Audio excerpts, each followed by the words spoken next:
4월 4일 목요일 증권사 데일리 헤드라인입니다.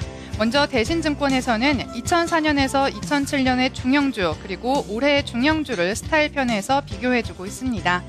대우증권에서는 한국 원화를 둘러싼 복잡한 퍼즐에 대해서 풀이해주고 있고요. 한양증권에서는 추가 조정폭은 제한적일 것이라면서 업종별로 대응 수위를 조절해야 한다고 말하고 있습니다. 신영증권에서는 중국의 부동산 규제에 대해서 꼼꼼히 살펴주고 있습니다.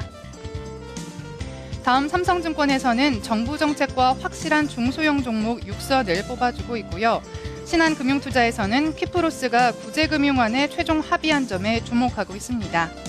우리투자증권은 흔들리는 것은 시장이 아니라 마음이라면서 투자 심리 측면에서 풀이해주고 있고요.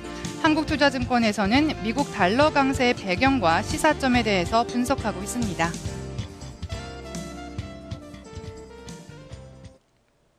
네, 증권사 데일리 헤드라인 체크해봤습니다.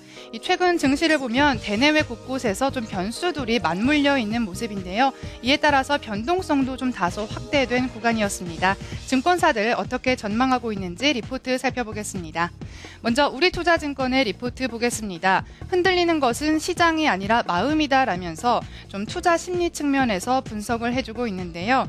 최근 코스피 시장의 약세 분위기 속에서 이 투자자들의 흔들리는 심리를 엿볼 수 있었습니다.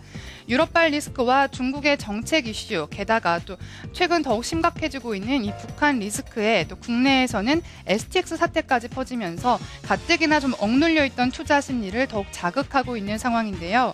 하지만 이런 변동성 확대 조짐에도 불구하고 국내외 펀더멘털은 여전히 견고하다고 내다보고 있습니다. 오히려 저점을 꾸준히 높여가는 우상향 흐름을 이어가면서 이 강한 하방 경직성을 이어주고 있고요. 또 중기 상승 추세단 하단에서 아랫꼬리를 좀 형성해주면서 낙폭 축소 움직임도 나타내주고 있습니다. 또 주요 지지선인 1980선을 계속해서 지켜내고 있다는 점도 중요한 포인트라고 짚어주고 있는데요. 이에 따라서 바람에 흔들리지 않고 비교적 투자 심리가 견고한 업종들 좀 뽑아주고 있는 모습입니다. 먼저 이익 모멘텀이 양호한 음식료와 담배 업종 그리고 증권과 디스플레이 업종 선별해주고 있고요. 또 정부 정책의 수혜가 기대되는 미디어 그리고 중국 소비 관련주 등에 주목해주자고 말하고 있습니다. 특히 이들 업종 가운데서 121선과 201선 모두 넘어서고 있는 종목들 좀 관심 있게 지켜볼 것을 제시해줬습니다. 다음 리포트 살펴보겠습니다.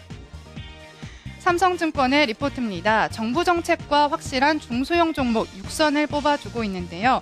앞으로 신정부 정책이 증시에 미칠 영향 계속해서 좀 지켜볼 필요가 있다고 말하면서 경기 활성화를 위한 정책 모멘텀이 기대되는 업종으로 관광과 소비, 미디어 업종을 좀 뽑아주고 있습니다.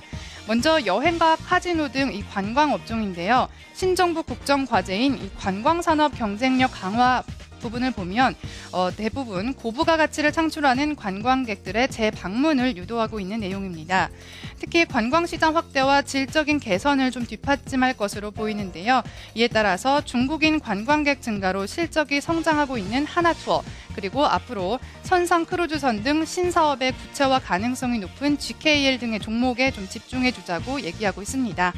다음 두 번째는 유통과 패션 등 이 소비 분야입니다. 이 신정부의 경제 정책 방향의 주된 내용 중 하나가 바로 이 내수 경기 부양인데요.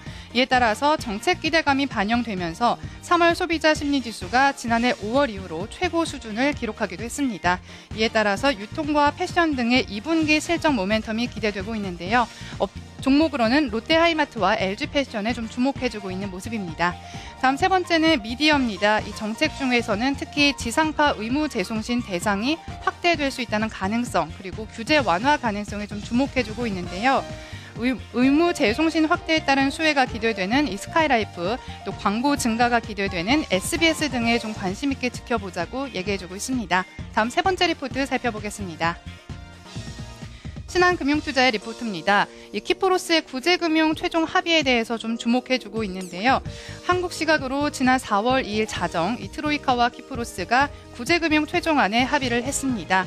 그동안 이 키프로스의 금융시장 불안이 남유럽 재정 취약국들의 뱅크런으로 이어질 수 있다는 우려감이 상당히 컸는데요. 이번 합의 소식이 불확실성 해소로 인식이 되면서 주요 유럽국들의 증시는 상승폭을 더욱 키웠습니다.